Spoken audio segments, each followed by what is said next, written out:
Oh, Hollywood squares. I love the Hollywood squares. Oh, honey, that's so exciting. Have you seen my pregnancy test? The nanny feels like comfort food, served on a silver tray, while someone in the background is screaming, "Fran, you can't wear that to brunch." And that's the magic. It's a romance, a family comedy, a fashion show, and a constant stream of perfectly timed side-eye, all happening in one fancy living room. From 1993 to 1999, Fran Fine basically barged into TV history with a laugh you can hear through walls, outfits loud enough to file taxes, and chemistry so obvious that even the butler could see it coming. But here's the thing. The show's behind-the-scenes story is almost as entertaining as the show itself. The theme song changed. The opening became iconic. The show's identity was defended. The wardrobe became legend. And some of the little choices, names, jokes, casting decisions, were way more personal than you'd ever guess. So let's do it. 15 weird facts you probably didn't know. We're counting down from 15 to 1, and by the time we hit the top, you'll realize this show didn't just happen. It was practically willed into existence by pure Fran Fine confidence. 15. The entire premise sparked from a real-life moment abroad. Before there was a mansion, before there was Mr. Sheffield, there was a real-life spark that helped shape the show's DNA. The origin story that's been shared over the years is that Fran Drescher's inspiration clicked after a trip overseas. One of those random, oddly specific moments where you hear something funny, picture a character instantly, and your brain goes, "Oh, that's a show." And honestly, that tracks. Because the nanny has that too specific to be fake energy. Fran's voice, her family dynamic, her entire way of taking up space in a room. It feels lived in, like the character arrived fully formed instead of being assembled in a committee meeting with a whiteboard. What's especially weird is how simple the spark was compared to what the show became. It's not, we studied trends. It's not, we needed a new sitcom angle. It's more like, life handed Fran Drescher a little character-shaped lightning bolt, and she went, "Perfect. I'll turn this into 6 seasons." And once that idea existed, everything that came after, casting, tone, the whole class clash fairy tale vibe, suddenly makes sense. Sometimes great sitcoms aren't invented, they're recognized. 14. The pilot originally had a different theme song. If you've watched The Nanny a million times, that theme is basically hardwired into your nervous system. But here's the weird part. Early on, the show didn't always have the same musical identity we associate with it now. The pilot originally used "If My Friends Could See Me Now," which gives the whole intro a different flavor. More Broadway wink, less storybook recap. And that's what makes it so fascinating. Theme songs aren't just background noise. They tell you what kind of show you're about to watch. The final version, the one everyone knows, feels like a fast, funny, animated summary of Fran's entire life trajectory. It's a sitcom elevator pitch with symbols. But the pilot era choice? That's like the show trying on a different outfit before finding the iconic one. Which is very on brand, because The Nanny is basically a series about a woman showing up with the boldest outfit in the room and daring everyone to keep up. It also explains why some people remember the pilot feeling slightly off compared to the rest. Not bad, just not fully locked. Once the show settled into its signature opening and music, it stopped feeling like a sitcom about a nanny and started feeling like The Nanny, a loud, confident, hyper-specific universe where every detail is a choice. 13. The animated opening became part of the show's identity. That animated opening sequence isn't just iconic. It's basically the show's entire origin story in cartoon form. Fran gets fired, runs into Mr. Sheffield, winds up in this high society world, and suddenly you're caught up. No long exposition, no complicated setup, just boom, here we are. Let's laugh. What's weird is how perfectly it fits the show's tone. The animation makes it feel like a modern fairy tale. If the fairy tale had a queen's accent and a closet full of leopard print, It's bright, quick, playful, and a little cheeky, exactly like Fran herself. And from a storytelling standpoint, that intro is doing heavy lifting. The Nanny has a very specific premise: working-class chaos in an upper-crust home. The animated sequence telegraphs the class contrast immediately. Fran is literally this colorful character dropped into a grayscale world of fancy people who don't know what to do with her. That's the whole show. It also makes the series feel instantly rewatchable. You can jump into almost any episode and still know what the vibe is. Even if you missed last week, the intro reminds you, this is the story of someone who doesn't fit and refuses to shrink to make others comfortable, which, honestly, might be the most Fran Fine thing ever. 12.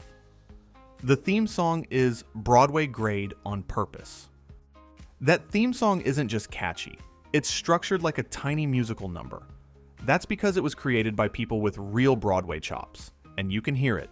It's got that opening number energy, fast lyrics, clear story beats, and a melody that feels like it belongs in a show where someone might burst into jazz hands at any moment.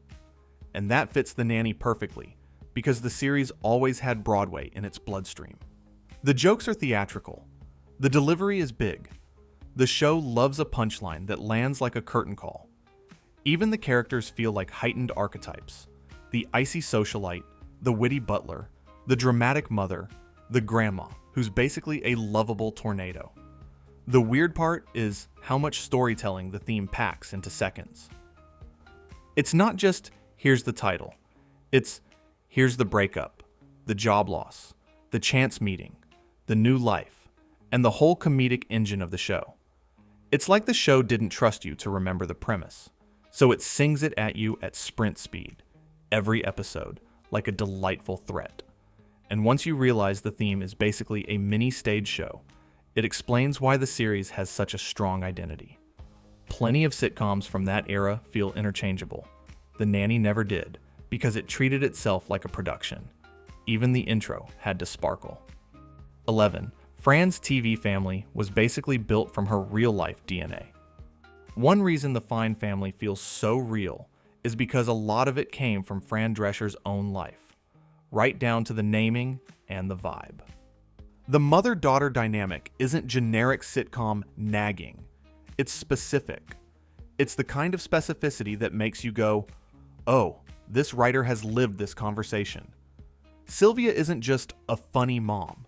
She's a full personality. Dramatic, hungry, anxious, loving, critical, and weirdly wise when it counts. And Grandma Yetta isn't just an old lady gag machine. She's like the spirit of 1,000 family gatherings, slightly confused, accidentally brutal, and always convinced she's right. It's weird because many sitcoms try to create relatable families by sanding off the edges. The Nanny did the opposite. It leaned into cultural flavor, particular speech patterns, and hyper-specific family tension. That's why it doesn't feel like a copy of other family visits sitcoms. When Sylvia barges in, it feels like a real event, not a plot device. And that personal foundation helps explain why Fran Fine is such a strong character. She's not a blank slate. She's a person with a history, a neighborhood, a family that shaped her, and a whole internal engine that powers everything she does. Basically, the show wasn't trying to invent authenticity. It was borrowing it. 10. The show's identity was defended when people wanted it smoothed out. Here's a weird truth about TV. Sometimes the most distinctive parts of a show are the exact parts someone tried to remove. The Nanny is unapologetically specific. Fran's background, her humor, her family, her cultural references. And that specificity is a big reason it still hits. But in development, there were concerns over how explicit certain identity elements were going to be portrayed. The safer path would have been to make Fran more neutral, more generic, more broadly palatable, basically turn her into a sitcom nanny who could have come from anywhere and sounded like anyone. And imagine how tragic that would be. Because without that specificity, you don't have the Nanny. You have a perfectly fine, forgettable sitcom that plays in the background while you do dishes. The weird part is that the show's entire comedic engine depends on the contrast. Fran's voice, her references, her social instincts, those things clash with the Sheffield world in a way that creates comedy without needing constant plot contrivances. She's not just the nanny, she's a disruptor, a glitter bomb in a room full of beige. So when you watch it now, and it feels confident and fully formed, remember, that didn't happen by accident. Someone had to insist, no, this is the point, this is the flavor, this is why the show exists. And thank God they did. 9. Fran's wardrobe wasn't sitcom cute. It was a fashion strategy. A lot of sitcom wardrobes are designed to look normal with a little flair. Fran Fine's wardrobe was designed to look like she walked out of a fashion editorial and into a living room where she absolutely did not belong. And that was the plan. The weird part is how intentional it all was. Fran's outfits weren't random loud clothes for laughs. They were a visual character statement, confidence, desire to be seen, and total refusal to blend in. In the Sheffield mansion, everyone else is in muted, expensive restraint. Fran shows up like, I'm the main character, and you're all going to deal with it.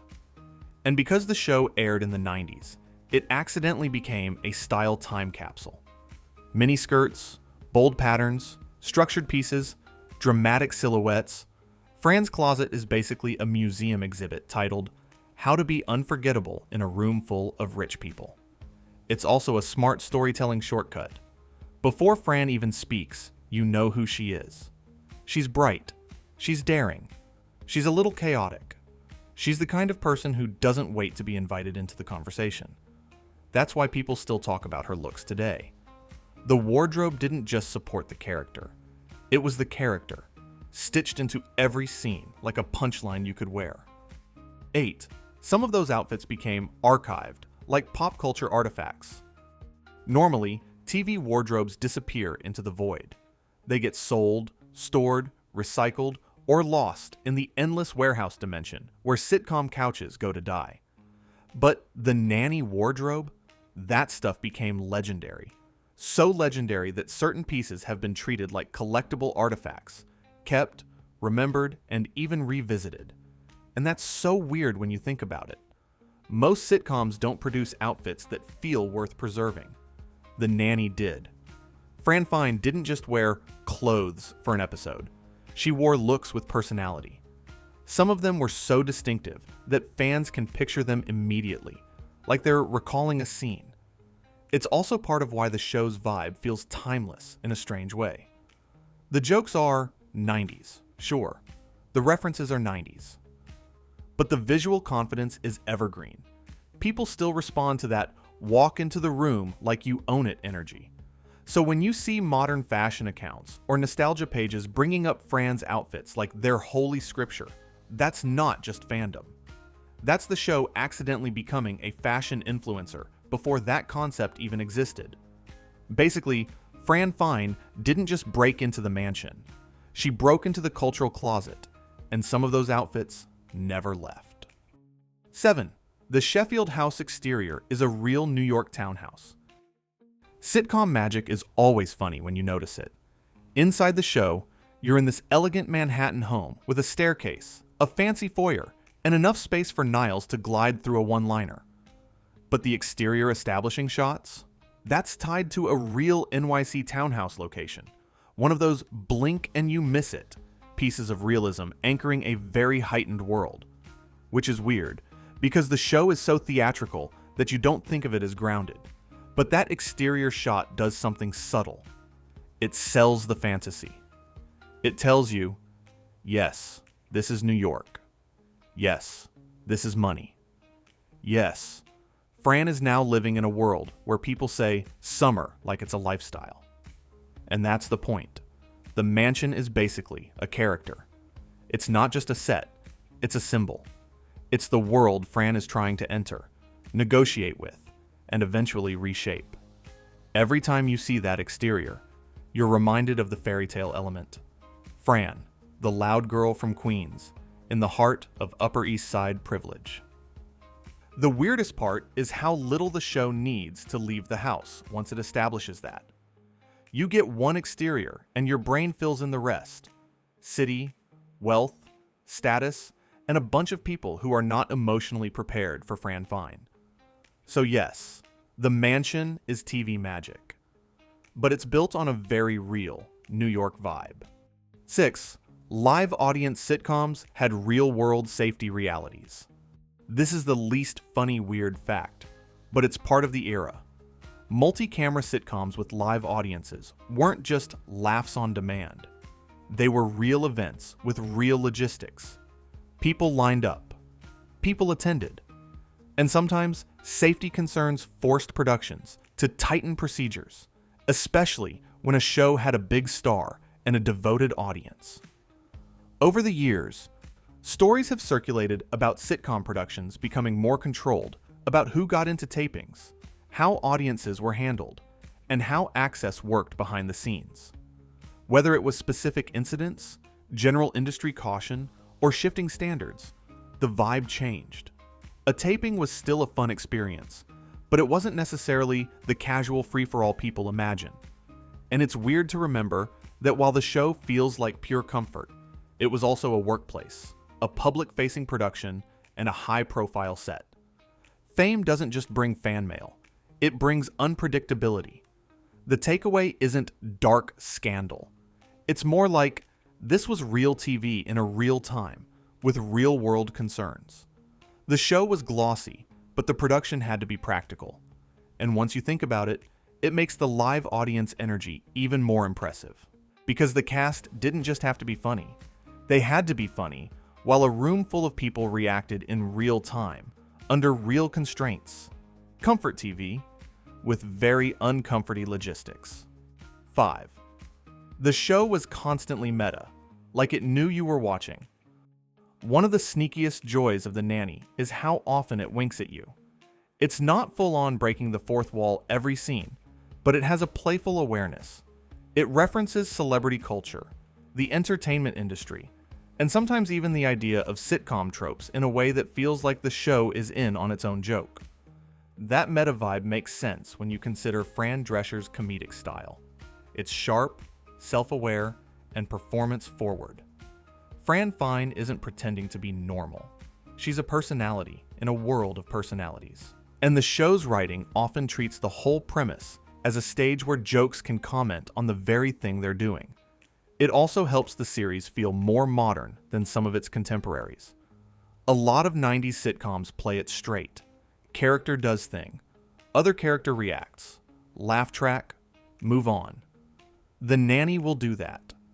And then slide in a joke that sounds like it belongs in a later era, where TV characters are allowed to be a little genre savvy, and it makes the romance plot even better. Because while the show is teasing you, it's also acknowledging, yes, we know you see the chemistry. Yes, we know the tension. We're going to stretch it, and you're going to like it. Basically, the show didn't just entertain you, it flirted with you. 4. Niles is weirdly mysterious for someone who's always there. Niles is one of the most essential characters on the show, and yet, if you really stop and think about it, he's oddly mysterious. You know his job, you know his loyalty, you know his absolute Olympic-level talent for delivering shade. But his personal details? The show keeps a lot of it slippery. That's weird because sitcoms usually love giving you a neat little file on every character. Where they're from, what they want, their catchphrase, their little backstory episodes. With Niles, the show seems to enjoy keeping him as this elegant, omnipresent force, like he's part of the mansion itself. He glides in, drops a line that destroys CC, and vanishes like a well-dressed ghost. And it works because it makes him feel timeless. He's not just a butler, he's a commentary system. He's the audience surrogate who sees everything, judges everything, and somehow still maintains perfect posture. The weirdest part is how the show uses that mystery as a joke. The less you know, the funnier it is when a tiny detail slips out. A hint here, a reference there, and your brain tries to assemble a whole life from scraps. It's like the show decided, we don't need to explain Niles. Niles is simply Niles. 3. Two married couples helped power the show's voice. Here's a behind-the-scenes dynamic that's kind of wild. The Nanny wasn't just guided by one creative duo. It had major husband and wife energy running through it. Fran Drescher and Peter Mark Jacobson were a core creative engine, shaping the premise and tone. And there were also other key married collaborators involved in the show's early creative structure. That's weird, and honestly perfect, because the series itself is obsessed with relationships, romantic tension, family chaos, social power plays, and the push-pull of two people who clearly belong together but refuse to admit it for several seasons because television. When a show has that much relationship focus, it's interesting that relationship dynamics were also present in how it was made. Not in a soap opera way, more in a this is a project built by people who understand partnership way. The banter, the emotional beats, the long-term slow burn. That kind of rhythm often comes from writers who know how real relationships actually work.